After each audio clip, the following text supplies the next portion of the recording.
Okay, children, let me discuss theme and title of the story, The Hearts and Hands.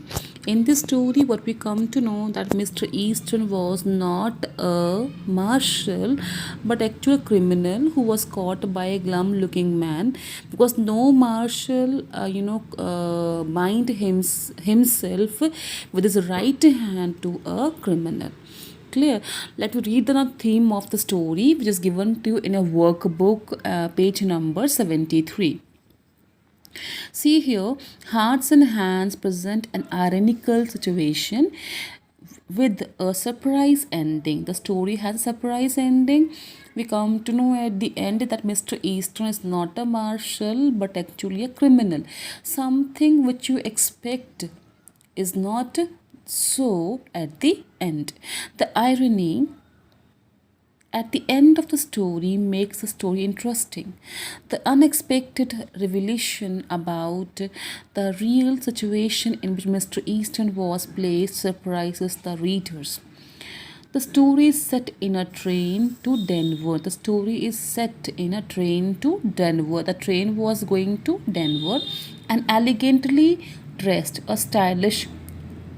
stylishly dressed woman named Miss Fairchild is seated on the train when two men arrive and take the seat facing her.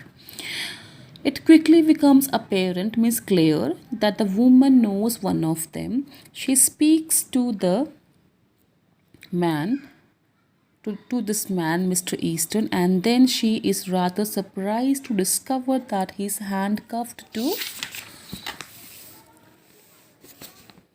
Now, but here to the man seated beside him. As Easton greets the young woman, he slightly raises his right hand, bound at the wrist by the shining bracelet. But a shining bracelet is here handcuffed to the left one of his companion. The man with Easton senses the lady's embarrassment and gives an explanation. He says that Easton is the marshal and two are headed for Leavenworth. They are going towards Leavenworth prison. It's 7 years for counterfeiting. He had been cheating, he had been drafting fake papers for 7 years. So he's caught and Easton is taking him to the prison called Leavenworth.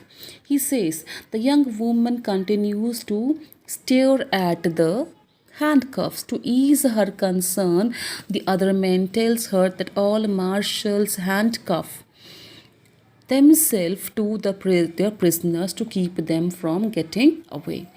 The two passengers seated nearby have listened to the conversation. One remarks that Easton seems to be too young to be a marshal. Other remarks that he is not a marshal but actually is the counterfeiter. At the end, we come to know that Easton is actually a counterfeiter. He says, did you ever know an officer to handcuff a prisoner to his right hand? This unexpected remark deepens the mystery and surprise the reader. Are you clear, beta? I have discussed with the theme, and the same is to be written by you people in the answer. Now, but come here, title of the story. It is given to you on page number 76. See, the title of the story, Hearts and Hands, is just suggestive and appropriate. It deals with the emotional attachment of a young girl to a counterfeiter. The girl was quite attached to a counterfeiter. Miss Fairchild, the young girl, is seated on the train when two men arrive and take the seat facing Miss Fairchild.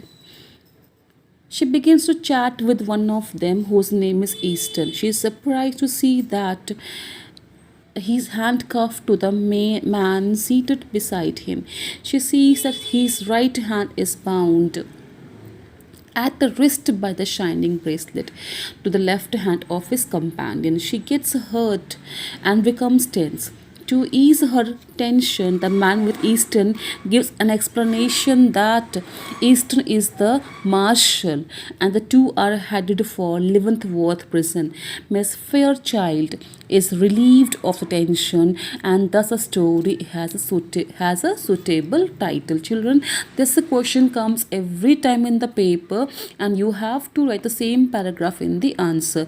See the story Hearts and Hands. Hands beta with the hands which are handcuffed, and beta heart here the emotional attachment of the girl to the man who was actually a counterfeiter. Are you clear?